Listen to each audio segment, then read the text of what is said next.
Hello everyone, Nadia জেলার ছোট্ট একটি গ্রাম থেকে আমি বিলং করি। ডেলি ব্লগটার নন্দিতা চ্যানেলে তোমাদেরকে স্বাগত। তো প্রথমেই সকালবেলা উঠে যেসব কাজ থাকে আমি ওই কাজগুলো কমপ্লিট করে নিলাম। তো কালকে আমি একটা ভিডিও পোস্ট করেছিলাম, ভিডিওটায় যেমন রেসপন্স পাইনি বলে আমার মন মেজাজ অতটা ভালো নেই, তো আমি ব্লগটা কন্টিনিউ করলাম। তো প্রথমে দেখো আমি ঘুম থেকে উঠে সব কাজ করে নিয়ে বুনুকে পড়িয়ে রান্না বাড়া সব কমপ্লিট করে খেয়ে নিলাম। খেয়ে নেওয়ার পর বেরিগুলো কাগজ প্যাকেট ছিল সেগুলো করে নিচ্ছি। এরপর আবার অনেক বিড়ি ছিল, সেগুলো হাত প্যাকেটও আমি করে নিচ্ছিলাম।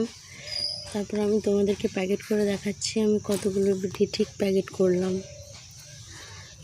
তো সবাই আমাকে প্লিজ একটু সাপোর্ট করো। তারপর একটা আম কেটে দিল দিদা, সেটাও আমি খেয়ে নিলাম।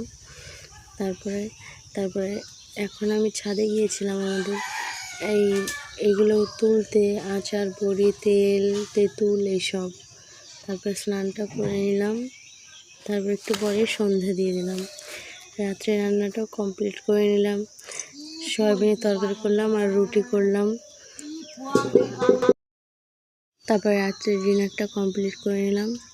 বাই। হ্যালো এভরিওয়ান, নদিয়া জেলার ছোট্ট একটি গ্রাম থেকে আমি বিলং করি।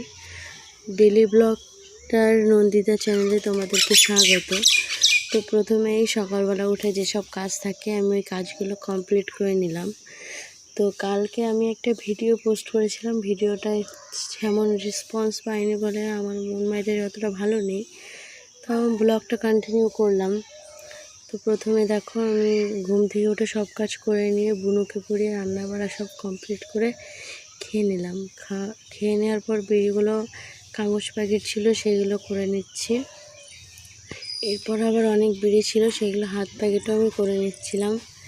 তারপর আমি তোমাদেরকে প্যাকেট করে দেখাচ্ছি আমি কতগুলো বিড়ি ঠিক প্যাকেট করলাম। তো সবাই আমাকে প্লিজ একটু সাপোর্ট করো। তারপর একটা আম কেটে দিল দিদা, সেটাও আমি খেয়ে নিলাম। তারপরে এখন আমি ছাদে গিয়েছিলাম আমাদের এইগুলো তুলতে, আচার, বড়ি, তেল, তেঁতুল এইসব। তারপর স্নানটা করে নিলাম। তারপর একটু পরে সন্ধ্যা দিয়ে দিলাম। রাত্রে রান্নাটাও কমপ্লিট করে নিলাম। সয়াবিনের তরকারি করলাম আর রুটি করলাম। তারপর রাত্রে ডিনারটা কমপ্লিট করে নিলাম। বাই।